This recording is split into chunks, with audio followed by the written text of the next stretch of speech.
I just got paywalled, by the way, on our next story, which is about, I'll find an alternative, but you're going to get paywalled too. Oh, yeah. And so this is a report coming via JP Morgan about the eventual Bitcoin peak. They don't even think we're close yet. I just put out a clip today about the new Bitcoin peak. But of course, if you're part of the current run-up, then you believe the peak is somewhere else, don't you? Oh, yeah. This peak is never going to run out. And I still think, so this article you have is kind of similar to the one I have. Bitcoin, JP Morgan believes Bitcoin can go to $146,000. $146,000. Imagine a report like that for people who are feeling Bitcoin FOMO. And right now they're staring at 30-something thousand. They're like, 146, honey, let's get the savings going. It's going to 146. Anyway, the reason that JP Morgan believes this is they believe that the cryptocurrency is going to or could occupy some of the space that gold occupies as far as people trying to find a place to put their funds, as a place to store funds, a place that is limited, something that is finite. And gold is kind of heavy. It's kind of old school. I know people love gold. Well, it's physical too. People love gold. You know, it's on the planet. I don't know where to find it.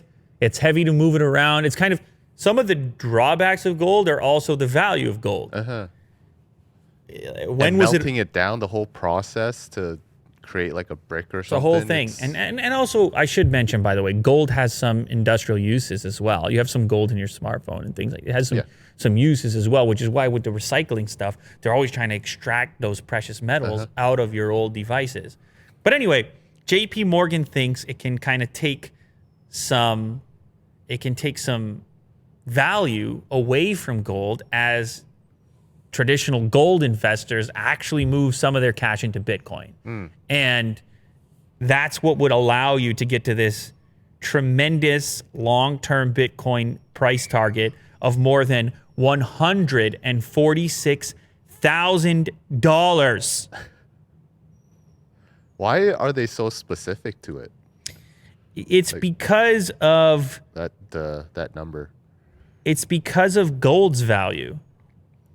It has a lot to do with, let's see here. It's why they're mapping it against gold. Oh. While we cannot exclude the possibility that the current speculative mania will propagate, further pushing the Bitcoin price up toward the consensus region of between 50,000 and 100,000, we believe that such price levels would prove unsustainable. Bitcoin's valuation and position backdrop has become more challenging in 2021. Gold is obviously not worth 146,000, but I guess if you were trying to do the math on the scarcity of gold, say per ounce, relative to how much of it that you feel you could continue to mine, production, let's say, I presume that JP Morgan's analysis to get to 146,000 is around the premise of the difficulty to mine it relative to the value of one single Bitcoin. In other words, the gold equivalent of that is many ounces. And what is an ounce of gold worth right now? Finance show right here. Gold. An ounce of gold, $2,000. Spot price. A kilo of gold, 62,000. So JP Morgan is basically saying, I suppose, that it's actually a couple kilos. They think one Bitcoin could be equivalent to a couple kilos of gold from a scarcity supply and demand perspective. There will be no more Bitcoins, right? It's inherently limited. Gold, I guess we don't really know exactly how much remains. Yeah, or we have how, to dig up the earth. Exactly, or how expensive it would continue to be to produce gold. But anyway, I'm not trying to start a war because I know the gold people, the Bitcoin people, they go head to head, man. Yeah. Maybe both things will continue to be valuable in some form or another, but certainly Bitcoin is the hot topic right now.